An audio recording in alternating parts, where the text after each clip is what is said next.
නායකත්වය දරන්නේ ස්පෙෂලි මේ T20 ෆෝමැට් එකේ මම හිතන්නේ 2014 ඔෆිෂියල් නායකයා මම වර්ල්ඩ් කප් එක දිනපු එකේ. ඉතින් මම හිතන්නේ එතනින් පස්සේ T20 තරඟාවලියක කැප්ටන් ගන්න අවුරුදු 12කට විතර පස්සේ ඉතින් ලොකු කාලයක් මම හිතුවෙත් නෑ මොකද සමහරලාට තව අවුරුද්දක් දෙකක් වගේ තමයි හිතාගෙන ඉන්නේ ක්‍රීඩා කරන්න.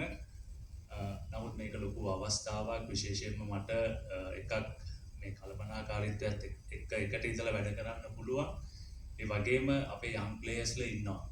ඉතින් ඒගොල්ලන්ව පොඩ්ඩක් ගෲප් කරන්න පුළුවන් මට ඩ්‍රෙසින් රූම් එකේ ඉඳද්දී ඒගොල්ලන්ගේ ක්‍රිකට් ගහන විදිය, ඒගොල්ලන්ව කොහොමද ඔෆ් ද ෆීල්ඩ් ඒගොල්ලන් කොහොමද ඉන්න ඕනේ කියන එක.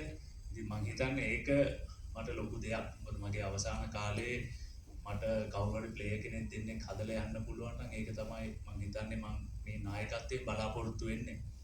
ඉතින් ඒක ගොඩක් සන්තෝෂයි. ඒ වගේම ෆොරින් ප්ලේයර්ස්ලගෙන් හුඟක්ම හොඳ අදහස් ආවා. අපි අර වැඩසටහනට ගියන් පස්සේ මම